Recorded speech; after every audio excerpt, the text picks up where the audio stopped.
दोस्तों नमस्कार। 4 PM news network, 4 PM Gujarat, Dastak सब पे आपका बहुत बहुत स्वागत है। मैं हूं आपका दोस्त मयूर जानी। दोस्तों हमने आपको कल एक खबर बताई थी। आपको ये खबर में हमने ये कहा था कि अब एक RTI भी हो चुकी है। ये जो महाधूर्त और महाठग और बहुरूपिया जिसको कहे, और साथ साथ में एक ऐसा शख्स के जिसने सबकी आंखों में धूल झोंकते हुए या तो कोई ऐसे बड़े षड्यंत्र के तहत 4.5 महीने कश्मीर, जम्मू कश्मीर में जाकर Z+ सिक्योरिटी पाई और बहुत सारे अफसरों से मिला, पता नहीं और क्या क्या कांड किए। 18 लाख रुपए की और एक FIR एक जो कोर्ट में एप्लीकेशन हुई है, दार साहब हैं वहां पे, दानिश दार उनकी, कि उनका चीटिंग हुआ है, और आगे पता नहीं क्या क्या निकलेगा। इसको हम लगातार कवर कर रहे हैं, फॉलो अप कर रहे हैं। नए नए खुलासे हम आपको आपके समक्ष लेके आ रहे हैं, ये आपको पता है। तो हमने कल जब बताया आपको कि एक एडवोकेट साहब हैं, मसूदी साहब, आबिद मसूदी साहब, और उन्होंने इस बात को लेकर RTI किए। वो RTI के कुछ मुद्दे जो हमने आपको बताए थे, तो हमने आज सोचा कि क्यों ना हम आपकी बात जो है सीधी एडवोकेट साहब से ही करवा दें, उन्हीं से मुलाकात करवाएं और उन्हीं के साथ बातचीत करते करते हम ये जानने की कोशिश करें कि उन्होंने RTI क्यों की, क्या क्या सवाल पूछे हैं, और भी अगर उनको कोई और पर्सपेक्टिव हो इस पूरे मामले को लेकर, तो वो हम उन्हीं के जवान जो है आप तक पहुंचाने की कोशिश करना चाहते हैं। तो मैं अब उनको हमारे साथ जोड़ लेता हूं, फिर मैं उनका परिचय जो है वो भी आपको मैं दे रहा हूं। तो मसूदी साहब, आपका बहुत बहुत स्वागत है, most welcome 4 PM news network पे। आशा उम्मीद करते हैं कि रमजान जो है वो बहुत सही जा रहा है आपका, और आपका स्वास्थ्य और आपके परिवार के सब लोग भी बिल्कुल ठीक और स्वस्थ हैं। आपका स्वागत है। बिल्कुल। अच्छा, मैं अपने दर्शकों को मसूदी साहब का एक छोटा सा इंट्रोडक्शन दे दूं। वो क्रिमिनल लॉयर है, वहां पे श्रीनगर हाई कोर्ट जो है वहां पे वो प्रैक्टिस करते हैं सालों से, और विशेष रूप से उनका जो एक फोकस जो पॉइंट रहता है, वो अगर इस तरह के कोई गवर्नमेंट लैप्सेस हो जाते हैं या कुछ ऐसी चूक हो जाती है, तो उस पर जो है वो उसको उजागर करने का, ताकि वो ठीक की जा सके और उसको दोहराया ना जा सके, उस वजह से वो कोशिश करते रहते हैं ऐसे मुद्दों को उठाने की। मैंने सर सही कहा आपके परिचय के बारे में कि कुछ इसमें इधर उधर हो गया है? अगर हुआ तो बताइएगा। बिल्कुल सही, टू द पॉइंट आपने बात की, बिल्कुल सही। चलिए, अच्छी बात है। तो आपने RTI की है वहां श्रीनगर में, किरण पटेल को थोड़ा विस्तार से बता दीजिए कि एक तो RTI करने की जरूरत क्यों पड़ी आपको, क्यों आपको लगा कि करना चाहिए RTI? बिल्कुल मनोज जी, मैं आपको बताना चाहूंगा, ये जो किरण पटेल का मामला सामने आया है, जैसे कि आप लोग जानते हैं, ये for the first time in Kashmir.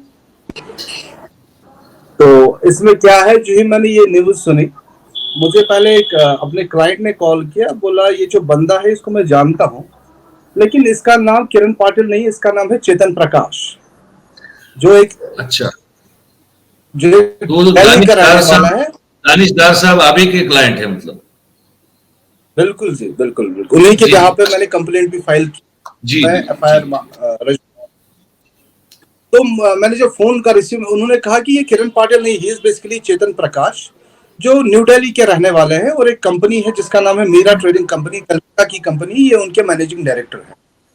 ये सितंबर के मंथ में यहाँ आए थे विदाउट एनी प्रोटोकॉल, और 2 बंदे इसके साथ थे, दोनों कलकत्ता के थे। एक का नाम शैलेश जैन था और दूसरा उसमें पीयूष जैन थे। तो ये तीनों बंदे कश्मीर आए थे और ये दानिश से मिले थे। दानिश का क्या कहना है कि इनका जो कंपनी का अकाउंट है वो साइबर पुलिस ने सीज किया था, जो श्रीनगर की साइबर पुलिस है, उन्होंने किसी घोटाले में वो अकाउंट सीज किया था, तो उसी को रिलीज कराने के लिए वो कश्मीर आए थे। और मीनवाइल जब दानिश के साथ इनका इंटरेक्शन वगैरह हो गया, तो इन्होंने उसको एक ऑफर दिया by virtue of partnership letter कि आप हमारी कंपनी में 25% के पार्टनर बनिए, और उसके लिए आपको 18 लाख रुपए इन्वेस्ट करने हैं। तो दानिश भी इनकी बातों में आके इनको 18 लाख रुपए देगी। उसके बाद जब ये सितंबर की बात है, कैश दिया था या चेक था, कैसे दिया था? नहीं, उसने बेसिकली इनको कहा था मैं आपकी कंपनी के अकाउंट में डालूंगा, लेकिन इन्होंने कहा कि हमारा अकाउंट जैसे आपको पता है सीज हो चुका है, तो आप कंपनी के अकाउंट में पैसा ट्रांसफर नहीं कर सकते, आप बेटर ये रहेगा आप कैश में दे दीजिए इंस्टॉलमेंट्स में। तो दानिश ने पहली इंस्टॉलमेंट सितंबर में दी है और नवंबर के ending week of November last instalment दी है। लेकिन उसका कहना है ये खाली 3 बंदे आते थे मेरे पास श्रीनगर में मिलने, विदाउट एनी सिक्योरिटी, कोई प्रोटोकॉल नहीं था, और नाम इसने अपना चेतन प्रकाश कहा था, दिल्ली का रहने वाला था। तो 18 लाख देने के बाद ये दिल्ली वापस चले गए और उसके बाद इनको फर्दर प्रोसेस करना था पार्टनरशिप का। लेकिन दिल्ली जाने के बाद इन्होंने दानिश का फोन कॉल रिसीव नहीं किया और 1-2 बार थ्रेट किया है फोन पे कि किसी इन्वेस्टिगेशन एजेंसी को आप अप्रोच नहीं कीजिएगा, आपके लिए बहुत बुरा होगा। तो फिर जब अचानक परसों की बात है, जब मीडिया में न्यूज आ गई कि किरण पाटिल अरेस्ट हो गया, तो दानिश को पता चला ये बेसिकली किरण पाटिल है, गुजरात का एक बहुत बड़ा ठग है, ये कोई चेतन प्रकाश नहीं है। और मैं आपको बताना चाहूंगा मयूर जी, इस रिलेटेड दानिश ने फरवरी के महीने में ही कंप्लेंट फाइल की थी इन पुलिस स्टेशन कोठीबाग, जहां पे ये ऑकरेंस हुई थी, जहां पे उन्होंने पहली इंस्टॉलमेंट ली थी दानिश से। और उसके बाद जब पता चला कि ये किरण पाटिल है, चेतन प्रकाश नहीं है, तो दानिश ने कोर्ट को अप्रोच किया और कोर्ट में एप्लीकेशन डाली कि इसके खिलाफ एफआईआर रजिस्टर किया जाए। तो मीनवेल जब मैंने ये सारा किस्सा सुना, मैंने एप्लीकेशन लगा दी कोर्ट में, तो उसमें जज साहब ने डायरेक्शन की एसएचओ को कि आप इसमें प्रिलिमिनरी इंक्वायरी इनिशिएट कीजिए अगेंस्ट किरण पाटिल, और इसके साथ जो 2 और बंदे होते थे कैलकाटा के, उनके खिलाफ भी आप इंक्वायरी इनिशिएट कीजिए। तो मीनवेल मुझे माइंड में आ गया, अगर ये इतना बड़ा ठग है, इसने कश्मीर में कैसे अंदर आ गया, और कश्मीर में आने के बाद जो हमारी लोकल गवर्नमेंट है वो उसको Z+ सिक्योरिटी प्रोवाइड करती है, क्योंकि जहां पे भी कहीं किसी वीआईपी बंदे को, किसी वीआईपी पर्सनैलिटी को सिक्योरिटी प्रोवाइड करनी, वहां पे कुछ प्रोटोकॉल होता है, वहां पे कोई प्रोसीजर, सिक्योरिटी प्रोसीजर फॉलो करना होता है। तो इस रिलेटेड मैंने सोचा मैं आरटीआई फाइल करूं, तो इसमें मैंने 3 आरटीआई एप्लीकेशन लगाई है। पहली एप्लीकेशन लगाई मैंने जो एडमिनिस्ट्रेटिव हेड है यहाँ के कश्मीर जोन के, डिविजनल कमिश्नर कश्मीर। दूसरी मैंने लगाई एसएसपी सिक्योरिटी कश्मीर, जिन्होंने सिक्योरिटी अलॉट की थी। और तीसरी एप्लीकेशन मैंने फाइल की डिप्टी कमिश्नर ऑफिस पुलवामा, जो पुलवामा का डिस्ट्रिक्ट आता है। मैं आपको बताना चाहूंगा, जो मैंने डिविजनल कमिश्नर ऑफ कश्मीर के ऑफिस में आरटीआई डाली, उसमें मैंने 3 चीजें मांगी हैं। एक तो पहले मुझे आप डिटेल्स दे दीजिए कि कश्मीर में आने के बाद किरण पाटिल पे जो भी एक्सपेंसेस खर्च हुए, उसका ट्रांसपोर्टेशन, उसके होटल के चार्जेस, उसका खाना पीना, उसका घूमना, वो एक्सपेंडिचर, वो अमाउंट किसने स्पेंड किया।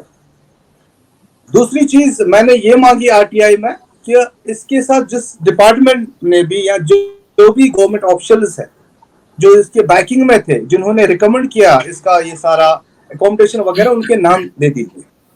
मीनवाइल जो दूसरी एप्लीकेशन में फाइल की एसएसपी सिक्योरिटी के ऑफिस में, उसमें मैं 3 चीजें मांग रहा हूं। पहली चीज मैं मांग रहा हूं कि मुझे आप प्रोसीजर बता दीजिए, जब कश्मीर में बाहर से कोई वीआईपी बंदा आएगा, उसको प्रोटेक्शन देने, उसको सिक्योरिटी प्रोटोकॉल देने के लिए क्या क्या प्रोसीजर है, क्या क्या एलिजिबिलिटी है, कंडीशन क्या क्या है, तो वो बता दीजिए।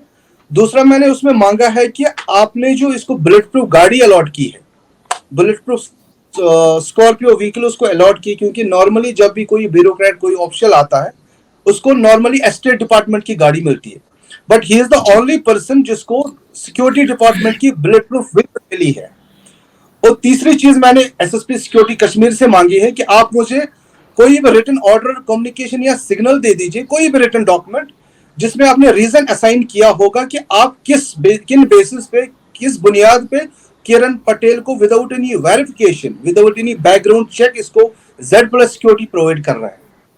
जो हमारा तीसरा आरटीआई है वो डिस्ट्रिक्ट डिप्टी कमिश्नर पुलवामा, क्योंकि मैंने अपने सोर्सेज से थोड़ा सुना कि इन्होंने डिप्टी कमिश्नर पुलवामा से काफी मीटिंग्स की है, तो उस रिगार्डिंग जो आरटीआई मैंने फाइल किया, उससे मैंने डिप्टी कमिश्नर साहब से ये डिटेल्स मांगी है कि आपने इसके साथ अभी तक कितनी मीटिंग्स की है 2022 के साल में, और बताइए जितनी भी मीटिंग्स हुई उन मीटिंग्स के पीछे क्या पर्पस है।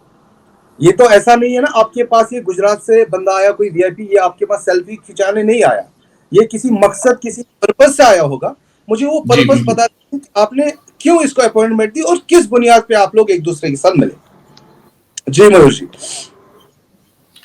अच्छा, ये तो चलिए बहुत विस्तार से आपने हमारे दर्शकों को बता दिया कि भाई आपने 3 अलग अलग आरटीआई की है, 3 जगह पे की, और तीनों में आपने क्या क्या जानकारी मांगी है। अब मैं ये थोड़ा समझना चाहता हूं कि आजकल जो है वो, हाँ, हमारे गुजरात में भी और ऑलमोस्ट पूरे देश में ये है कि सूचना अगर आप मांगे, इंफॉर्मेशन मांगे, तो आमतौर पर जवाब ये मिलता है कि इसका जवाब हम नहीं दे सकते, या तो ये जवाब हमारे पास नहीं है, या तो बिल्कुल। आप अपील में जाते रहे, फिर वो कभी जवाब मिलता नहीं है। आपके वहां क्या स्थिति है? उम्मीद है आपको कि आपने जो मांगा है जानकारी वो आपको मिलेगा? देखिए मयूर जी, जो भी मैंने आरटीआई की है, जो भी उसमें मैंने डिमांड्स रखी है, जो भी मैं डिटेल सीख कर रहा हूँ, वो आरटीआई के एक्सेप्शन सेक्शंस में नहीं है। जैसे कि सेक्शन 8 है ऑफ आरटीआई एक्ट कि कोई भी पर्सनल डिटेल डिस्क्लोज नहीं की जाएगी। लेकिन जो भी मैं डिटेल सीख कर रहा हूँ, इसमें से कोई भी डिटेल एक्सेप्शंस में नहीं आ रही है, क्योंकि ये कोई पर्सनल, किसी पर्सनल इंटरेस्ट के लिए नहीं मांगी गई। जितनी भी डिटेल्स है वो मांगी गई, वो पब्लिक डोमेन डिटेल्स है, वो मांगी गई है for the sake of public interest. So मैं उम्मीद करता हूं कि मेरी आरटीआई का रिप्लाई मिल जाए जल्द से जल्द। अगर नहीं मिला तो जो ड्यू कोर्स ऑफ लॉ होगा वो हम फॉलो कर लेंगे। अपील के लिए जो अपील वगैरह फाइल करते हैं, फिर देखते हैं कि कानून में क्या रेमेडी अवेलेबल होगी, वो हम अडॉप्ट कर लेंगे। चलिए, अच्छी बात है। लेकिन एक सवाल फिर और मन में होता है कि ये जो पकड़े गए 2 मार्च को, उसके बाद 15 मार्च तक तो वैसे रिमांड में ही रहे थे। वो ऑफिशियल डिक्लेरेशन कब हुआ था एग्जैक्टली कि इनको हमने पकड़ा है और ये रिमांड पे है? ये बहुत सारे सवाल मन में ऐसे है, इसके जवाब हमको यहाँ बैठे बैठे मिल नहीं रहे। अगर कुछ पूछताछ हुई है तो पूछताछ में क्या निकला है, वो उन्होंने, पुलिस ने कहीं सबमिट तो किया होगा कोर्ट में कि this is what we have received और gotten an information from this man. इसमें 2 इंपॉर्टेंट क्वेश्चंस आते हैं। पहली बात कि जो जम्मू एंड कश्मीर पुलिस है, उन्होंने जो प्रेस रिलीज दिया, उन्होंने कहा कि चेतन प्रकाश अभी 2 बार कश्मीर में आया है। जिस डिस्ट्रिक्ट में भी आया, लेकिन कश्मीर वो 2 बार आया। लेकिन मैं वसूख के साथ दावे कहता हूँ वो 2 बार नहीं, वो काफी टाइम आया है। और अगर हम पुलिस की ये बात माने कि वो 2 बार आया है, तो इनको फिर डिविजनल कमिश्नर ऑफ कश्मीर को इंक्वायरी करने की जरूरत नहीं थी कि ये कितनी बार आया है। ये जो इंक्वायरी इनिशिएट की है डिविजनल कमिश्नर कश्मीर, ये चेक करने के लिए ये कश्मीर कितनी बार आया है और कितने लोगों से मिला है। इट मीन्स जो पुलिस का स्टेटमेंट है जम्मू एंड कश्मीर पुलिस की, ये खाली 2 बार आया, वो कहीं पे कहीं ना डाउट कास्ट कर रहा है। फिर इनको अगर ये बात क्लियर थी ये खाली 2 बार आया, तो इंक्वायरी इनिशिएट करने की जरूरत ही नहीं होनी चाहिए फिर। और दूसरी चीज मैं आपको बताना चाहूंगा, जो मीडिया में बात आई, ये दिखा रहे हैं कि 3 मार्च कुछ अरेस्ट हुआ, मार्च के महीने में ये अरेस्ट हुआ है। अब ये जो अरेस्ट हुआ है इस बार तो कैसे हो गया, ये एक अहम सवाल है। और इसमें मैं और एक चीज बताना चाहूंगा, जिस concern SHO situation house officer ने इसको अरेस्ट किया, वो हमारा एक पुलिस स्टेशन है, पुलिस स्टेशन निशा। वो एसएचओ साहब इसको अरेस्ट करने के बाद दूसरे दिन ट्रांसफर किए जाते हैं। इसका आंसर कहीं पे नहीं है मयूर जी। अगर कोई ऑफिसर, कोई एसएचओ पुलिस स्टेशन वो जरा फिर से बता दे, वो जरा फिर से बता दे, क्योंकि एक कॉल आ गया और मैं अनफॉर्चुनेटली इसको साइलेंट पे रखना भूल गया था, तो शायद वो रिकॉर्ड हो गया, तो दर्शक शायद इसको सुन नहीं पाए होंगे। आपने कहा वो पुलिस अफसर जिसने अरेस्ट किया था? हाँ, इसने इसको अरेस्ट किया था, जो एसएचओ कंसर्न थे उस टाइम जब अरेस्ट हुआ किरण पाटिल, उसके 24 घंटे के बाद उस एसएचओ को ट्रांसफर किया गया। This is the important question. अगर उस एसएचओ ने अच्छी कारकर्दगी दिखाई, अपनी ड्यूटी परफॉर्म की, इतने बड़े ठग को रंगे हाथों अरेस्ट कर लिया, उस एसएचओ को ट्रांसफर कराने की क्या जरूरत है विद इन 24 आवर्स? उसके बाद अगले दिन और एक एसएचओ साहब वहां ज्वाइन करते हैं। और दूसरी चीज, जैसे भी आपको मालूम होगा, जम्मू एंड कश्मीर की इंटेलिजेंस सबसे पावरफुल एंड स्ट्रांग मानी जाती है। चाहे यहाँ का एसडीके हो, स्पेशल ब्रांच ऑफ कश्मीर, चाहे यहाँ का एसआईओ, स्पेशल इन्वेस्टिगेशन यूनिट, चाहे यहाँ की सीआईडी विंग हो या कोई और एजेंसी हो, चाहे क्राइम ब्रांच हो, यहाँ की इन्वेस्टिगेशन एजेंसी सबसे पावरफुल मानी जाती है, क्योंकि इनका नेटवर्क बहुत स्ट्रांग है, मिलिटेंसी के रिलेटेड या बाकी ऑफेंसेस के रिलेटेड। इतनी स्ट्रांग इंटेलिजेंस होने के बावजूद एक गुजरात का ठग कश्मीर में एंटर होता है और उसको Z+ सिक्योरिटी मिलती है, without any written order, without any accommodation. और ये भी सिक्योरिटी देने वालों को पता नहीं है कि हम इसको सिक्योरिटी दे कौन रहे हैं, ये है कौन। क्योंकि जब भी कोई ब्यूरोक्रेट बाहर से आता है, कोई ऑफिशियल आईएएस वगैरह आएगा, सबसे पहले उसके डिपार्टमेंट की कम्युनिकेशन आती है टू द कंसर्न गवर्नमेंट, जहां उसको जाना होता है, चाहे वो कम्युनिकेशन बाय ईमेल हो या फैक्स हो या कोई डॉक्यूमेंट हो। लेकिन इस केस में जो अभी तक सामने आया, ऐसी कोई भी कम्युनिकेशन नहीं है। अगर कम्युनिकेशन आई होती, इसको सिक्योरिटी नहीं मिली होती। ये कहीं ना कहीं बिगेस्ट फेलियर है। इसका बैकग्राउंड चेक नहीं किया गया, जबकि ये बात कंफर्म की इसके खिलाफ ऑलरेडी एफआईआर पड़े हैं गुजरात में। जैसे आपने बहुत देखा सारे हैं। होगा, रिसेंट वाला केस है जिसमें इसकी वाइफ भी अरेस्ट होगी, मालिनी पटेल। ये इस केस का खुलासा होता है जब किरण पाटिल श्रीनगर में अरेस्ट किया जाता है। जी अगर बिल्कुल। केस पहले से था तो उसका खुलासा अरेस्ट होने से पहले क्यों नहीं हुआ? और केस में एफआईआर लगा दिया है, जिस केस का अभी मैटर कोर्ट में चल रहा है, सिविल डिस्प्यूट चल रहा है। Once civil dispute is pending in any court, तो उसमें एफआईआर लगने की गुंजाइश बहुत कम होती है। अब अगर ऑलरेडी वहां पे कंप्लेनेंट था, पहले से उसके साथ फ्रॉड हुआ था, वो उस टाइम भी कंप्लेंट कर सकता है। अब जो ही पता चला कि किरण पाटिल कश्मीर में अरेस्ट हुए, वहां से और एक कंप्लेंट डाल दी। ये चीजें कहीं ना कहीं आपस में फिट नहीं बैठ रही है। नहीं, उसमें तो मैं बताऊं आपको, क्योंकि वो पूरा ऑलमोस्ट वो खबर मैंने जो है मैं उसको बाहर लाया हूं। वो जी जो सज्जन है जिनकी एफआईआर अब जब किरण पटेल को वापस अहमदाबाद लाया जा रहा है, जो अभी रास्ते में है वो लोग, वो बिल्कुल। सज्जन है, उनका नाम है जगदीश चावड़ा। जगदीश चावड़ा ने 8 से 8 साढ़े 8 महीना पहले क्राइम ब्रांच में वो गए थे और उन्होंने कहा था कि भी मेरे साथ इतनी बड़ी धोखाधड़ी करने की कोशिश की है इसने और इसकी बीवी ने। और उसके अलावा उन्होंने दो गुजरात के दो बहुत बड़े लोगों के नाम बोले थे, ये लोग इसके हैंडलर हैं और ये दो पति पत्नी जो हैं और कुछ लोग हैं जो इनके इशारे पे काम करते हैं, और मेरा इतना बड़ा बंगला हथियाने की कोशिश की गई और उसके पीछे और भी बहुत बड़ा एक उनका जो है षड्यंत्र, एक वो कॉन्स्पिरेसी थी। तो मैं चाहता हूं कि आप एफआईआर लिखें। जी तो उस समय पुलिस ने कहा कि अब सर कहाँ धोखाधड़ी हुई तो नहीं ना, आपका बंगला तो गया नहीं। ऐसा मुझे जगदीश चावड़ा ने बताया जब मैंने बस बात को पूरा जो है लोगों के सामने में लाया तब। तो जब ये मामला खुला किरण पटेल का, उसके कुछ दिनों बाद जगदीश चावड़ा साहब कहते हैं कि पुलिस ने उनको परस्यू करना शुरू कर दिया। कह रहे जगदीश भाई, आपकी वो वाली जो आप एप्लीकेशन लेके आए थे जो हम उस समय एफआईआर नहीं कर पाए थे, अब उसको एफआईआर में कन्वर्ट करना है, तो आप जरा आपको कोऑपरेट कीजिए। जगदीश भाई ने कहा कि अब हम जब आए थे तब तो आपने हमारी बात सुनी नहीं थी, तब अब अभी तो हो गया ना, अभी क्या हम क्यों करें अभी सब। बोले नहीं बहुत प्रेशर है, आप करवाइए। ये उसके पीछे की कहानी ये है। तो फिर जाके वो एफआईआर, जो कि police was pressurised from somewhere up कि इसको आप कन्वर्ट करो एफआईआर में, तब जाके जो अर्जी भी नहीं ले रहे थे, एप्लीकेशन भी नहीं ले रहे थे, उसकी एफआईआर हो गई। ये कहानी हमने खुद उनके मुंह से सुनी है, तो आपको बता रहे हैं। तो एक तो ये बात देखिए, पर जी आप हाँ, मेरे मन में सवाल बहुत रहा, और क्योंकि आप एडवोकेट साहब हैं, वहां मतलब हाई कोर्ट प्रैक्टिस करते हैं और क्रिमिनल केसेस के आप जो है एक्सपर्ट है, मेरे मन में इसको लेकर बहुत सारे सवाल है, वहां मुझे कहीं से ठीक से जवाब मिल नहीं रहे हैं। तो मैं पूछूं क्या आपको सवाल कुछ?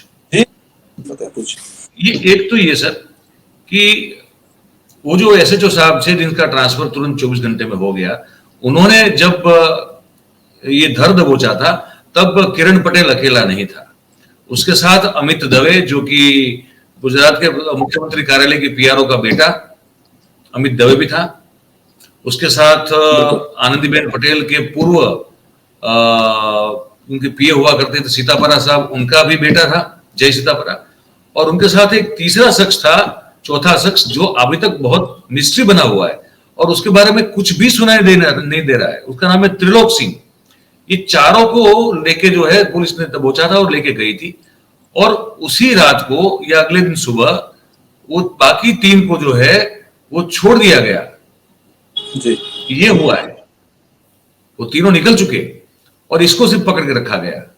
उस रात में क्या हुआ समझ में नहीं आ रहा है। अच्छा, उसके बाद फिर जब ये मीडिया का प्रेशर, मेन स्ट्रीम मीडिया तो कुछ कर नहीं रहा है, हम जैसे लोग जो है कुछ लगातार कोशिश कर रहे हैं, तो फिर जो भी प्रेशर बढ़ा सोशल मीडिया या यूट्यूब प्लेटफॉर्म जो कहे, तो फिर वो अमित दवे और जय सीतापरा को आपने फिर वहां पुलिस ने वापस बुलाया और फिर उनसे पूछताछ की और अरेस्ट कर लिया। अच्छा, त्रिलोक सिंह कौन है, कहां है, क्यों, उसके बारे में कुछ पता नहीं चल रहा है हमको, से कुछ समझ भी नहीं आ रहा है। यहाँ बाहर बैठे बैठे कुछ आपको पता हो तो इन सब मुद्दों पर अगर आप रोशनी डाल पाए तो बड़ी मेहरबानी होगी आपकी। जी देखिए, मैं आपको पहले एक बात बताता हूँ। जैसे आपने कहा कि जगदीश चावला जी ने आज से 1 साल पहले एप्लीकेशन डाली थी क्राइम ब्रांच में, 1 साल तक उस पे crime branch of Ahmedabad state कोई एक्शन नहीं होता है। जो ही क्राइम ब्रांच अहमदाबाद को पता चलता है कि किरण पाटिल को जम्मू एंड कश्मीर पुलिस ने दर दबोचा, वो वहां से कार्रवाई करना शुरू करते हैं। क्राइम ब्रांच हमारे देश की इतनी कमजोर नहीं है जिनको 1 साल टाइम लगेगा इस चीज को इन्वेस्ट करने की में कि कौन इन्वॉल्व है कौन नहीं। और दूसरी बात, जब किरण पाटिल यहां पे अरेस्ट हुआ, ये बात सही है, इसके साथ और 2 बंदे अरेस्ट किए गए। जिन बंदों को अरेस्ट किया गया with in short span of time उनको छोड़ दिया गया, इसका जवाब कहीं पे नहीं है। इसका जवाब इन्वेस्टिगेशन ऑफिसर कंसर्न ही दे सकता है कि उनको किन बुनियाद पे, किस बेसिस पे विदाउट एनी वेरिफिकेशन छोड़ा गया। और वंस एक अक्यूजर जब रिलीज होता है कस्टडी से without any bail, without any evidence या कोई रिटन ऑर्डर नहीं होगा उसका रिलीज क्या, उनका जब वो पकड़े गए ना तो सिर्फ इसी व्यक्ति का ये किरण पटेल का ही नाम जो है एक्यूज के तौर पर रखा गया। इनका तो पहले नाम भी नहीं था, पकड़े चारों गए। वही जी जी हाँ, वही बता रहा हूं। नाम नहीं था। देखिए मयूर जी, जब सपोज अगर चारों पकड़े गए तो लेकिन किरण पाटिल को अक्यूज्ड बनाया गया, उन 2 को छोड़ दिया गया, ठीक है। उनका बैकग्राउंड चेक करने के बगैर उनको छोड़ दिया गया होगा, जो मुझे लगता है, जो अभी तक हालात बता रहे हैं। उनको छोड़ने के बाद अचानक जम्मू एंड कश्मीर पुलिस उनको वापस बुला लेती है। क्या उस वक्त उनको नहीं पता था, जब उन्होंने तीनों को दबोचा, उस वक्त नहीं पता था ये 2 भी इन्वॉल्व है, तो छोड़ने की जरूरत क्या पड़ी? अब जब छोड़ दिया तो ऐसा क्या हो गया, कौन सा एविडेंस सामने आ गया जो उनको छोड़ के वापस बुलाना पड़ा? ये एक अहम चीज। और जैसे आपने और एक नाम लिया त्रिलोक सिंह, इसका नाम अभी कहीं पे रिकॉर्ड्स में नहीं है। मैंने कोर्ट के ऑर्डर्स चेक किए, जो कस्टडी चेंज हुई, जो बेल ऑर्डर हमारा जज साहब ने हमें यहाँ रिजेक्शन कर दी थी किरण पाटिल की बेल की, उस बेल में त्रिलोक सिंह का नाम कहीं नहीं है। अगर ऐसा बंदा है, ऐसा शख्स है, उसको शील्ड कौन कर रहा है? उसका नाम डॉक्यूमेंट्स में क्यों नहीं आ रहा है? एक इंपॉर्टेंट एक अहम सवाल उठता है यहाँ पे, जिसका आंसर अभी तक किसी को नहीं मिला है मेरे से। तो सर ये अभी तक कुछ रिवील कर रही है वहां पे? आपको पता चल रहा है, कुछ जानकारी दे रहे हैं कि भाई हमने क्या पूछताछ की, क्या निकला उसमें, या फिर उन्होंने कुछ कोर्ट में सबमिट किया हो कि भाई अच्छा चार्जशीट का कहाँ क्या मामला है, इसमें क्या मतलब स्थिति है वहां पे? क्योंकि वहां कुछ चार्जशीट अगर दायर होती है तब भी कुछ पता चले पब्लिकली कि कुछ ये लोगों को क्या पता चला और ये क्या, क्योंकि देखिए इतना बड़ा कांड कर दिया है इस आदमी ने, या इससे किसी ने करवा दिया, कोई तो है पीछे, खुद तो कर नहीं सकता है। इसमें जो धाराएं लगी हैं सर, वो तो सिर्फ 420 और उसके आसपास की है। ये तो बहुत बड़ी सिक्योरिटी लैब्स की बात है। इसमें उस तरह की कोई सीरियस धाराएं तो है ही नहीं कुछ, तो इस धारा को अपग्रेड क्यों किया जा रहा है? मयूर जी, मैं आपको बताना चाहूंगा, इसमें 1-2 सेक्शंस और लगे हैं, जैसे 467 का लगा है, 468 का लगा है। जो हमारा 467 होता है फॉर्जरी का इंडियन पेनल कोड में, उसकी पनिशमेंट जाती है लाइफ इम्प्रिजनमेंट, उम्र कैद तक, 10 साल से शुरू होकर उम्र कैद तक जाती है। और उस ऑफेंस में क्या है, अगर कोई ऐसी दफा लगी है किरण पाटिल के अगेंस्ट जिसकी सजा 10 साल तक होगी, उसमें पुलिस को 60 डेज के अंदर 2 महीने के अंदर चार्जशीट कोर्ट में डालना है, जो कि अभी नहीं हुए। और अगर कोई ऐसा ऑफेंस है, कोई ऐसी दफा लगी है जिसकी सजा 10 साल से ऊपर होगी उम्र कैद तक, उसमें जो हमारा क्रिमिनल प्रोसीजर कोड है उसमें 90 दिन का टाइम होता है, विद इन 90 डेज पुलिस को चार्ज फाइल करना है। अब इन्वेस्टिगेशन में क्या हुआ, अभी जैसे आपको पता है अभी ये मामला इन्वेस्टिगेशन में ही है, सो इनकी ज्यादा डिटेल्स रिवील नहीं हो पाएंगी अभी, नहीं Jammu and Kashmir investigation officer concern करेगा। इसमें जब तक चार्जशीट कोर्ट में प्रेजेंट नहीं होगा, चार्जशीट नहीं आएगी, तब तक खुलासा नहीं होगा किस बंदे ने कितना रोल निभाया है, किस शख्स ने कितना फ्रॉड किया है। क्योंकि देखिए हर किसी क्राइम के पीछे एक मकसद, एक इरादा होता है। मकसद जिसे हम मेनस रिया बोलते हैं, इंटेंशन के बगैर, इरादे के बगैर, मकसद के बगैर कोई भी क्राइम नहीं किया जाता। अब ये जो यहाँ पे आना, यहाँ पे सिक्योरिटी का फायदा उठाना, यहाँ पे जम्मू एंड कश्मीर का पुलिस का मजाक उड़ाना, और यहाँ पे बेनिफिट क्या लेना था इस शख्स को, किरण पाटिल को, और इसके साथ और 2 बंदे थे, इसका खुलासा नहीं हुआ। इनका कश्मीर आने का मकसद क्या था नहीं पता। इन्होंने बहुत सारे ऑफिसर से, बहुत सारे गवर्नमेंट के सुपीरियर ऑफिशियल से मीटिंग की। मीटिंग इसमें क्या हुआ किसी को नहीं पता है। इन मीटिंग्स का मकसद क्या था, किस रीजन से की गई? कोई बिजनेस डेवलपमेंट थी, कोई बिजनेस डील थी, कोई गवर्नमेंट का कोई प्रोजेक्ट था? ऐसा कुछ भी सामने नहीं आ रहा है अभी, सारा इन्होंने अभी अंडर रखा है। क्योंकि बड़ा ताज्जुब होता है कि कोई ऐसे कैसे प्रधानमंत्री कार्यालय का इस्तेमाल इतने हल्के में कर सकता है, और करने के बाद मतलब अगर जो किया है उसने, उसके बाद मतलब बहुत सन्नाटा है, मतलब वहां से कोई बयान नहीं आ रहा है, ना कोई कुछ लीगली कुछ स्टेटमेंट हो रहा है, ना प्रधानमंत्री कार्यालय से कुछ बात हो रही है। गृह मंत्रालय का बहुत बड़ा मजाक वहां पे बनाया गया है इस आदमी ने, विदाउट ये प्रधानमंत्री कार्यालय और गृह मंत्रालय के हरी झंडी के बिना कैसे कोई Z+ सिक्योरिटी ले सकता है। अच्छा, ना किसी के ऊपर कोई एक्शन, मतलब 60 दिन के ऊपर तो हो गया ना सर, 2 मार्च से पकड़ के चले तो, सॉरी 30 दिन के ऊपर हो गया, 30 दिन के ऊपर तो हो गया है ना। अभी तक कोई किसी के खिलाफ ना एक्शन।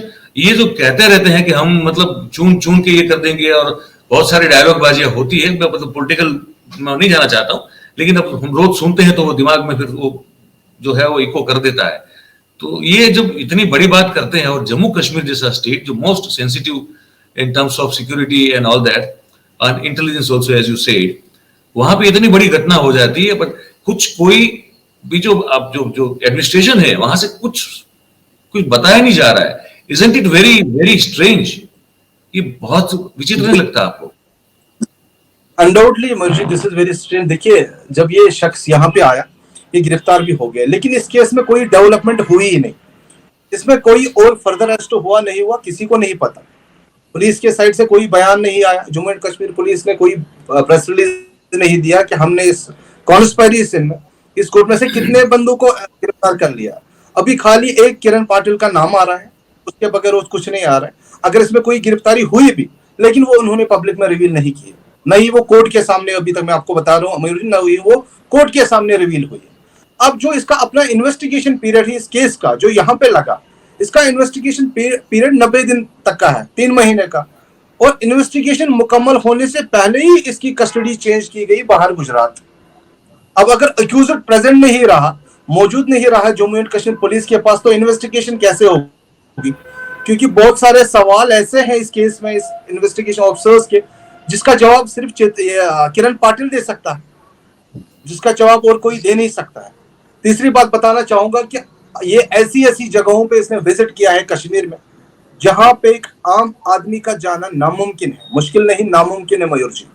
अगर इसने उन जगहों पे ये गया है सिक्योरिटी के साथ, अगर ऐसा होता कि इसने वहां से कोई इंपॉर्टेंट इंफॉर्मेशन निकाली होती, फिर वो आगे किसी को डिलीवर की होती, जो हमारे देश के लिए ठीक नहीं था, उस वक्त क्या जवाब देती गवर्नमेंट? क्योंकि कश्मीर, जैसे आपने कहा, ये मोस्ट सेंसिटिव प्लेस है। यहाँ पे इसने कहाँ पे क्या किया, कहाँ से क्या इंफॉर्मेशन ली, कहाँ से कौन सा नक्शा उठाया, कहाँ से कौन सी डिटेल किस शख्स से मिला, इस इंफॉर्मेशन का उस जगह पे जाने का मकसद क्या है, वो किसी को नहीं पता। तो दूसरी बात, इससे कुछ ऐसे आइडेंटिटी कार्ड, कुछ विजिटिंग कार्ड, कुछ ऐसे डॉक्यूमेंट पकड़े गए जिन पे फॉर्जरी का सेक्शन लगा है। तो नेचुरल सी बात है, बंदा अपने आप को, ये शख्स अपने आप को PMO ऑफिस दिल्ली के साथ रिलेट करता है, तो कॉमन सेंस से वो कागज होंगे, वो कागजात होंगे, जो भी डॉक्यूमेंट्स पकड़े गए वो PMO ऑफिस दिल्ली से रिलेट करते होंगे। तो वहां से फॉर्जरी हुई है, उनके दस्तावेज, उनके डॉक्यूमेंट्स के साथ अगर फॉर्जरी हुई है, कानून ऐसा है जिस डिपार्टमेंट के साथ फॉर्जरी होगी उस डिपार्टमेंट को अलग FIR रजिस्टर करना है, जी हमारे इस डॉक्यूमेंट, इस दस्तावेज के साथ फॉर्जरी हुई है। अगर इसने PMO ऑफिस का कोई कार्ड यूज किया, किसी दस्तावेज, किसी डॉक्यूमेंट की फॉर्जरी हुई है, खुद बनाया है, तो PMO ऑफिस से डायरेक्शन जानी चाहिए और एक FIR लॉन्च कर लीजिए जिस जुरिसडिक्शन में वो बात हमारी चल रही है मसूदी साहब से। मुझे लगता है शायद उनका इंटरनेट कनेक्शन जो है शायद कहीं वो लॉस्ट हो चुका है, लेकिन मैं आशा करता हूं कि वो जल्द ही हमारे साथ जुड़ जाएंगे, और जुड़ गए मेरे ख्याल से। बस जी, आपका कनेक्शन शायद चला गया था। जी, आप कंटिन्यू कीजिए। नेटवर्क इशू हो। जी जी जी, आप सर, आप कुछ भी, आप डिजिटल इंडिया में जी रहे हैं, आपका नेटवर्क कैसे जा सकता है? क्या करें, कश्मीर में कुछ भी हो सकता है। कश्मीर में मयूर जी जब ऐसे हो सकता है। हाँ हाँ सर, चल रहे। तो आप कंटिन्यू करें प्लीज। हाँ जी, तो मैं कह रहा था, अगर इसने किसी डिपार्टमेंट का डॉक्यूमेंट फॉर्जर्ड किया है, तो उस डिपार्टमेंट की जिम्मेदारी बनती है कि वो उस अपनी जुरिस्डिक्शन के पुलिस स्टेशन में अपनी कंसर्न इन्वेस्टिगेशन ऐसे में और एक कंप्लेंट फाइल करे, जिसके रिजल्ट में और एक एफआईआर निकल आएगा। अगर इसने पीएमओ ऑफिस न्यू दिल्ली का कोई डॉक्यूमेंट फॉर्ज किया है तो उसके लिए इसको अलग सेपरेट एफआईआर लॉन्च होना ही होना है, ये कानून में गुंजाइश है। अभी तक हुआ है क्या? नहीं, ऐसा तो अभी कुछ सुनने में नहीं आया।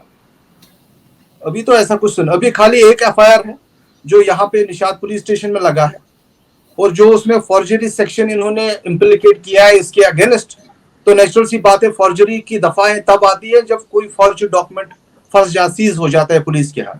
तो अब इनको देखना है वो फॉर्जरी डॉक्यूमेंट किस डिपार्टमेंट का है।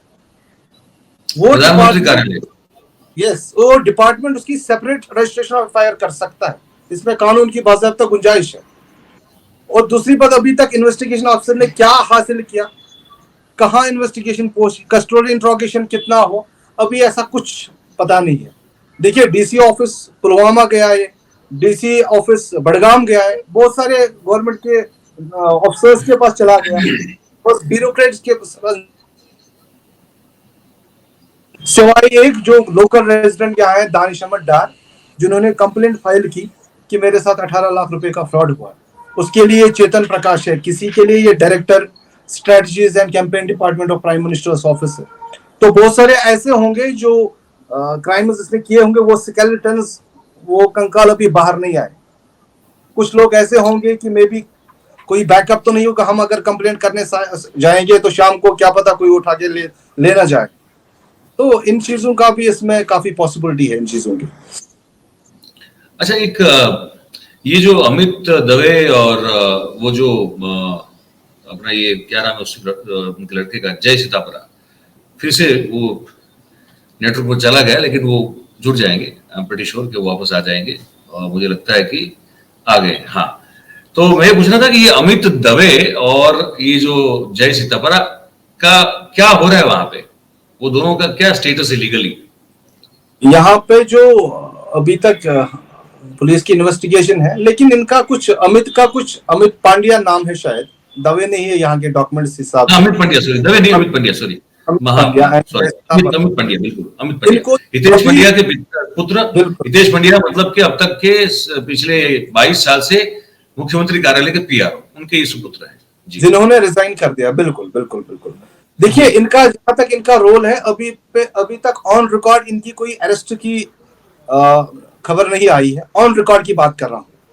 नहीं, वो तो आ गई है। नहीं, ऑन रिकॉर्ड, अच्छा, ऑन रिकॉर्ड जहां तक मेरी जानकारी है, मुझे ये है कि वो दे हैव बीन अरेस्टेड, पूछताछ के लिए बुलाया था, and then they are officially arrested. I mean, as far as my knowledge is concern.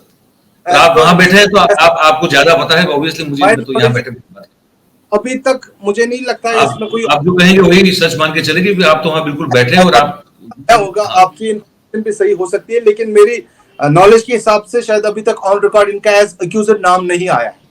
May be as witness आया होगा, बट एज अक्यूजर अभी मेरे नजरिया में नहीं आया है कहीं पे। और जो कल rejection chief judicial magistrate Srinagar में, उसमें भी अभी तक इनका कुछ जिक्र नहीं। अभी खाली किरण पाटिल की ही चर्चा चल रही है हर जगह। उनसे आगे जो शक की सुई है बढ़ रही है, नहीं बढ़ रही। किरण पाटिल को किसने कश्मीर भेजा, मास्टरमाइंड कौन है, सिक्योरिटी किसने दिलाई, किन बेसिस पे सिक्योरिटी मिली, किन किन से मीटिंग्स हुई, ऐसा कोई खुलासा अभी तक नहीं हुआ। तो मतलब उस बात को लेकर जितने अंधेरे में हम हैं, उतने ही अंधेरे में आप भी हैं वहां। बिल्कुल में रहने के बावजूद भी हम अंधेरे में हैं। वन नेशन वन कंफ्यूजन बना रहना चाहिए। चलिए, अच्छी बात है ये तो। तो अच्छा, एक आखिरी चीज मुझे आपसे पूछनी थी मसूदी साहब, कि ये जो आपके क्लाइंट है दानिश डार साहब, तो ये जब ये कह रहे हैं कि इनको तो ये मिले तो चेतन प्रकाश के नाम से मिले थे, और सितंबर में मिले थे, ये आप शायद उसमें लिखा हुआ है सितंबर में मिले थे 2022। हाँ, तो तब इनके पास कोई ये Z+ सिक्योरिटी का कोई तामझाम नहीं था, और वहां कोई चाय का कोई रेस्टोरेंट है, चाय वाय ऐसा कुछ है, वहां पे वो मिले थे मेरे ख्याल से। तो ये इसका मतलब क्या ये माना जा सके कि कुछ बार ऐसे सिविलियन ही आ गए हो वहां पे? क्योंकि अगर आप Z+ के साथ रहते हैं तो Z+ आपको कभी वो परमिट करता नहीं, और आई थिंक जो सिक्योरिटी डिटेल जो है, प्रोटोकॉल है कि आप ऐसे उससे छुटकारा पाके किसी को आप निजी रूप से मिलने चले जाए, ये फिर Z+ पाने के बाद तो पॉसिबल नहीं होता ना। तो इसमें क्या संभावना हो सकती है? बिल्कुल मेयर जी, आपकी बात बिल्कुल दुरुस्त है। जब ये कश्मीर आए थे सितंबर में दानिश डार से जब ये मिले, तब ये एक सिविलियन की तरह आए थे और अपने आप को प्रोजेक्ट किया कि हम बिजनेसमैन हैं, हम कश्मीर किसी मकसद से आए हैं। मकसद क्या था कि इनका ऑफिशियल कंपनी का bank account cyber police Srinagar ने सीज किया था किसी फ्रॉड के मसले में। उस वक्त कोई भी पुलिस का ऑफिशियल, कोई भी सीआरपीएफ की फोर्स, कोई भी एस्कॉर्ट पीएसओ वगैरह साथ में नहीं था। उस वक्त ये जैसे सिविलियन होते हैं वैसे थे। और दूसरी चीज, अभी अगर हम देखा जाए कि ये खाली 2 बार आया है, दोनों बार सिक्योरिटी मिली है। ये तो ऑन रिकॉर्ड आया है, जो इसके पास सिक्योरिटी, उसकी वजह से ये बाहर आ गया मीडिया में, पब्लिक में कि 2 बार आया। लेकिन जैसे ये दानिश को मिला, जो अभी ऑफ द रिकॉर्ड है, without protocol, without security cover, वैसे उस हिसाब से, उस नजरिए से तो ये तो काफी सारे लोगों से मिला होगा और काफी सारी जगहों पे कश्मीर में मिला होगा। और दानिश का ये कहना कि जब ये कश्मीर आए तो इनका बड़ा अच्छा खासा ड्रेसिंग सेंस था, बिजनेसमैन लग रहे थे पक्के। अगर देखा जाए, डॉक्यूमेंटेशन साथ थी, मीरा ट्रेडिंग कंपनी के रजिस्ट्रेशन सर्टिफिकेट साथ थी, और ये कंपनी एग्जिस्ट भी करती है नहीं करती किसी को नहीं पता। इस कंपनी का अकाउंट क्यों सीज हुआ किसी को नहीं पता। ये सच में दिल्ली का था, ये सच में कलकत्ता था, ऐसा कुछ भी नहीं है। अभी अब जो हमारे जज साहब ने दानिश हसन डार की कंप्लेंट में जो डायरेक्शन की कंसर्न एसएचओ पे, उनको 15 दिन के अंदर अभी प्रिलिमिनरी रिपोर्ट सबमिट करनी है कोर्ट में कि माजरा क्या है। जैसे आपने कहा कि जो जगदीश साहब है वहां की जो कंप्लेंट है क्राइम ब्रांच केस वाले में, जिसमें किरण पाठ की कस्टडी चेंज हुई, उन्होंने पिछले साल कंप्लेंट डाली थी और क्राइम ब्रांच ने कोई एक्शन नहीं लिया। मान लीजिए 1 साल तक, जब तक किरण पाटिल को कश्मीर पुलिस ने अरेस्ट नहीं किया। वैसे ही दानिश के साथ सेम हुआ। दानिश ने फरवरी के महीने में कंप्लेंट डाली कंसर्न पुलिस स्टेशन में, चाय जय रेस्टोरेंट जहां पे इनकी डीलिंग हुई थी, जो पुलिस स्टेशन कोठीबाग लाल चौक के आगे की जुरिसडिक्शन में पड़ता है, वहां पे कंप्लेंट डालने के बाद उस कंप्लेंट पे एक्शन क्यों नहीं होता? उसके बाद दूसरी कंप्लेंट जाती है एसएसपी को, एक्शन कुछ नहीं होता। और तब दानिश हसन डार मजबूर हो जाता है कोर्ट के दरवाजे खटखटाने में, जब पुलिस से उनके दरवाजे बंद हो जाते हैं। अगर पुलिस ने वक्त पे एक्शन लिया होता, शायद किरण पाटिल का ये ड्रामा नहीं सामने आया होता, वो अरेस्ट हुआ होता। अगर दानिश की कंप्लेंट पे एक्शन लिया होता, शायद उसके 18 लाख रुपए वापस आ जाते। अगर उसकी कंप्लेंट में एक्शन लिया होता, शायद उसको कोर्ट के दरवाजे खटखटाने की जरूरत नहीं थी। मुझे अब जो लग रहा है वो ये है कि क्योंकि जहां तक ऑन रिकॉर्ड पता चल रहा है, ये Z+ के साथ पहली बार जब Z+ के साथ आया, विद फैमिली आया हुआ है, वो 22 अक्टूबर या उसके आसपास या उसके कुछ दिनों बाद है। और सितंबर में आप कह रहे हैं कि सितंबर 22 में इनको मिला है। और मुझे लगता है कि पहले जो है एज ए सिविलियन आके उसने कुछ दाने डाले हैं, कुछ जाल फैलाई है, और कुछ लोगों से जो है परिचय किया है, और कहीं से कुछ आप हो सकता है ये दार साहब अकेले ना हो, और भी कुछ लोग हो सकते हैं जिसको इसने चूना लगा दिया हो। और उसके बाद जो है पूरा एक रेकी करके फिर कहीं से ये एक इंतजाम हुआ है Z+ का, पीएमओ के एडिशनल डायरेक्टर का, और उसके बाद फिर जो है उस चीज को उसने मतलब वहां फिर एस्टैब्लिश करके कि देखो मैं तो ऐसे ही मिला था एज ए सिविलियन, लेकिन देखो मैं हूं कौन एक्चुअली। ये करके पता नहीं उसने क्या क्या किया। ये अगर ये है तो पता नहीं सर उसने तो वहां क्या क्या किया। ये बहुत लंबा कांड हो सकता है। ये इसके तार भी जा सकते हैं। आपकी बात बिल्कुल सही। देखिए, जैसे दानिश का मसला सामने आ गया, श्रीनगर का रेजिडेंट है, ये पुलवामा गया, ये टंगडार गया, ये कुपवारा गया, ये अनंतनाग गया, या बड़गाम गया, और संभावना है इसमें भी चांसेस है कि बहुत सारे ओकेजन है जहां पे इसने बहुत सारे आम सीधे साधे लोगों को ठगा होगा। अब वो लोग सामने क्यों नहीं आ रहे? क्या किसी का डर है? जिसके साथ सिक्योरिटी होती है, जो गवर्नमेंट को बेवकूफ बना सकता है, वो क्या नहीं कर सकता। अब आपकी मैं एक और इसको आपकी मोडस ऑपरेंडी बता दूं मैं आपको।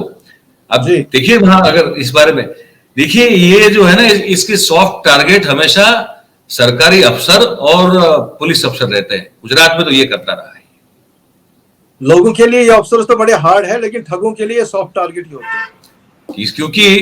क्योंकि 2 नंबर का पैसा आप भी जानते हैं, मैं भी जानता हूं कहां होता है। बिल्कुल। ऊपर की कमाई सबसे ज्यादा किसके पास होती है? ठीक है। और वो कमाई जो है वो बेहिसाब होती है। आप वो तो रिकॉर्ड है नहीं कहीं। अगर आपका पैसा वो जो है आपको चूना लगा के कोई ले गया तो आप क्या उखाड़ लोगे? आप जा नहीं सकते, आप एफआईआर कर नहीं सकते। अगर आपने एफआईआर की तो फिर आपको जवाब देना पड़ेगा कि पैसा आया कहां से इतना सारा। तो गुजरात में कम से कम तकरीबन 20 से 30 ऐसे अफसर हैं जिसका इस बंदे ने जो है मतलब इतना जोर से चूना लगाया कि पूछे मत। वो कुछ कर नहीं पाए, कुछ मतलब तिल मिला के बैठे हुए हैं। तो इनका जो सॉफ्ट टारगेट है वो सरकारी महकमे के लोग होते हैं, चाहे वो फिर एडमिनिस्ट्रेशन में हो या पुलिस में हो। ये दुरुस्त, बिल्कुल सही बात है। तो हो सकता है कि जब ये Z+ लेके जब आया हो तो अगर सबसे ज्यादा चूना जो है आप ही के एडमिनिस्ट्रेशन को लगाया हो, वहां ये भी हो सकता है। चांसेस है, बहुत पॉसिबिलिटी है मयूर जी। देखिए, पैसों की क्लेम हमेशा वहां पे होती है जहां पे व्हाइट मनी होगा। व्हाइट मनी होता है। जहां पे ब्लैक मनी का घोटाला होगा वहां पे पैसों की क्लेम कोई नहीं करता। कोई नहीं करता है। हर कोई मीडिया के फ्रेम में, पब्लिक के फ्रेम में अपनी आपकी इमेज क्लियर रखना चाहता है। तो अगर उनको पता है अगर हम सामने आएंगे, हम क्लेम करेंगे इसने हमें ठगा, तो सवाल उठेंगे आपके पास इतना पैसा आया कहां से। तो उस वक्त उनको काफी सारे सवालों का जवाब देना पड़ेगा। और बाकी ये हमारी इन्वेस्टिगेशन एजेंसीज हिंदुस्तान की इतनी कमजोर नहीं है कि वो एक ठग को इन्वेस्टिगेट ना कर पाए। ये कहीं ना कहीं सिक्योरिटी का बहुत बड़ा फेलियर है, ये नाकामयाबी है उनकी। इसकी जगह कोई आतंकवादी भी हो सकता था जो कोई भी डिटेल किसी को भेज सकता था पैसों के लिए। ये तो मामूली सा ठग है, मामूली सा ठग। अब तो जो मास्टरमाइंड बैठे हैं उनका तो बता ही नहीं सकता क्या होगा। हाँ, बिल्कुल। ये इसकी खुद की इतनी औकात नहीं कि वो कैसे भी करके Z+ सिक्योरिटी अपने बलबूते पे अरेंज कर ले। That is absolutely impossible, next to impossible. वो तो संभव नहीं है। तो कोई है, इसका आका है, कोई इसका कोई बाप है। अब वो अगर पता चले तब उस पूरे मामले का पता चले, अदरवाइज तो फिर यही है कि प्यादे को फिर शहीद कर दिया जाएगा और क्या होगा फिर। क्योंकि आप जिस तरह से कह रहे हैं, this is common knowledge Mayur ji, backing के बगैर ये सब पॉसिबल नहीं है। नहीं है, बिल्कुल नहीं है। बैकिंग के बगैर चुप्पी साधी हुई है, कुछ भी लीक हो नहीं रहा है, ना कोई स्टेटमेंट आ रहा है। आपने बड़ा वैलिड पॉइंट वहां पे उठाया कि अगर इस तरह से पीएमओ का उसने नाम का इस्तेमाल किया है तो प्रधानमंत्री कार्यालय का तो फिर वो ये एक्चुअली एक ऑब्लिगेशन बन जाता है ना टुवर्ड्स दी लॉ कि वो एक एफआईआर कर दे कि भाई हमारे नाम का दुरुपयोग किया इसने। ये कानून है, कानून है, तो वो भी फॉलो नहीं हो रहा है। तो something very fishy is going on और बहुत बड़ी खिचड़ी पक रही है सर। और बड़े आश्चर्य की बात यह है कि जितना मतलब मुझे था कि कुछ वहां कुछ तो लीगली कुछ डिस्क्लोज हुआ होगा, ऑफिशियली कुछ हुआ होगा या कुछ और हो सकता है। आप वहां के हैं और आप इतने समय से इतना काम अच्छा कर रहे हैं तो कुछ जानकारी होगी, लेकिन मुझे लगता है कि जानकारी इस मामले में किसी के पास, ना आपके पास ना हमारे पास, इससे ज्यादा कुछ है नहीं। अभी मयूर जी सारे पर्दे गिरे हुए हैं, अभी पर्दे नहीं उठे, लेकिन उठ जाएंगे जल्दी, उठ जाएंगे। चलिए हम तो दुआ करते हैं कि उठ जाए, क्योंकि देश के लिए बहुत जरूरी है। बिल्कुल इस देश के लिए बहुत जरूरी है कि इतना बड़ा घपला ऐसे हो जाए और कोई भी हेरा गरा नत्थु खेरा जो है देश के प्रधानमंत्री कार्यालय का इस तरह से इस्तेमाल कर ले। ये this can not be tolerated at all. तो इसमें तो बहुत जरूरी है और हम तो उम्मीद करते हैं कि आपने जो आरटीआई की है आपको जवाब मिले उस चीज का और आप एक मजबूत और एक सक्षम एक भूमिका आप निभा पाए पूरे इस मामले में। सच क्या है उसको उजागर करने की, यही आपके लिए दुआ कर सकते हैं। आप हमारे साथ आए सर और जुड़े हमारे साथ, आपका बहुत बहुत धन्यवाद, बहुत बहुत शुक्रिया। Thank you very much sir. I know कि आपको ये रमजान चल रहा है तो आपने समय निकाला इतने इस वक्त भी, ये तो बड़ी बात है ये। थैंक यू सर, शुक्रिया सर। जी जी। तो दोस्तों ये आप जानते हैं, आपने देखा अभी कि हम बात कर रहे थे एडवोकेट हाईकोर्ट, श्रीनगर हाईकोर्ट के एडवोकेट आमिर मसूदी साहब से, जो एकमात्र जम्मू कश्मीर से जो किरण पटेल के खिलाफ एफआईआर ठगी की, धोखाधड़ी की जो दर्ज की गई है दानिश दार साहब के द्वारा, उनके भी एडवोकेट हैं। और फिर जो 3 अलग अलग महकमों में आरटीआई की है वो करने वाले भी मसूदी साहब ही हैं। और बड़ी इंटरेस्टिंग भी एक बात रही और बड़ी एक तरह से आश्चर्यचकित होने वाली बात भी रही कि कुछ भी जो है बताया नहीं जा रहा है। त्रिलोक सिंह कौन है, कहां है, क्यों इसका नाम कहीं भी दिखाई नहीं दे रहा है, क्यों हवा में गायब हो गया या क्या हो गया, टेलीपोर्ट हो गया, ट्रांसपोर्ट हो गया, क्या हो गया उसका, नोबडी नोस। ना वहां किसी को पता है ना हमको यहां पता है। दूसरी बात कि अमित और जय ये क्यों वहां पे है, क्या उनका लीगल स्टेटस है, आर दे अरेस्टेड और नॉट, और अगर नहीं हुए हैं तो किस आधार पर वो वहां पे है, क्या वो ऑफिशियल विटनेस बन चुके हैं, इस बारे में कोई लीगल इंफॉर्मेशन मसूदी साहब के पास भी नहीं है, कोई चीज नहीं है। प्रधानमंत्री कार्यालय को इस बारे में उनका ऑब्लिगेशन बनता है कि वो एफआईआर करें, क्योंकि उनके कार्यालय का दुरुपयोग हुआ है, वो एफआईआर नहीं कर रहे हैं। देश के गृह मंत्रालय की ओर से ना कोई भी स्टेटमेंट आ रहा है, ना कोई जानकारी मिल रही है। चार्जशीट एक्चुअली कब तक हो जाएगी, विद इन द लिमिट होगी या और टाइम लिया जाएगा, पता नहीं चल रहा है। जब इतना बड़ा केस वहां पे चल रहा है तो उस दौरान जैसे मसूद साहब कह रहे थे कि फिर यहाँ एक्यूज का रहना बहुत जरूरी है श्रीनगर में, फिर भी वो धोखाधड़ी के केस की एफआईआर के चलते अहमदाबाद में उनकी ट्रांसफर वारंट से कस्टडी दे दी जाती है। जबकि जगदीश चावड़ा साहब 8 साढ़े 8 महीने पहले गए थे एफआईआर करवाने के लिए, तब वो एफआईआर नहीं ली गई थी। अचानक से किसका प्रेशर आया, क्यों आया कि इसको अब एफआईआर में तब्दील करो ताकि वहां से इसको वहां श्रीनगर से किरण पटेल को अहमदाबाद लाया जा सके, किसका इंटरेस्ट है ये? जो चाहता है कि हो, जो चाहता है कि वो श्रीनगर में न रहे और अहमदाबाद में गुजरात में आके रहे ताकि चीजें कंट्रोल में रहे। ये कौन है इसका आका, इसका बाप कौन है? ये फर्जीवाड़े के मामले में बात कर रहा हूं मैं, उस तौर पे बात नहीं कर रहा हूं। मतलब इस फर्जीवाड़े के क्षेत्र में उनके पिता कौन है जो इनके गुरु हैं, कौन इनके आका हैं, ये अगर नहीं ढूंढ निकाला गया तो इतना बड़ा जो कांड हुआ है ये पर्दे के पीछे दब जाएगा, राख के ढेर के नीचे दब जाएगा, क्योंकि इस मामले को बिल्कुल जो है सुला दिया जाएगा। और ये डर है हमको, आप जो देख रहे हैं कि आपको भी इस बात का डर है क्या? क्योंकि इतने सारे सवाल जो हैं वो जिनके जवाब अब तक नहीं मिल रहे हैं। 1 महीने के ऊपर टाइम हो चुका है उनकी गिरफ्तारी को लेकर। लगातार हम इस मुद्दे को उठाए हुए इसलिए हैं क्योंकि ये ठंडा पड़ जाए तो बहुत नुकसान होगा हम सबका। और इतना बड़ा घोटाला, इतना बड़ा कांड, और अपने इस देश को अपने पिताजी की जागीर से बेचने वाले जो लोग हैं वो फिर खुलेआम जो है निर्भीक रूप से ऐसा ही कांड करते रहेंगे अगर ये दबाव ना बना तो आप क्या सोचते हैं, आपको क्या लगता है, ये हमको आप जरूर बताएं अपने कार्यक्रम में।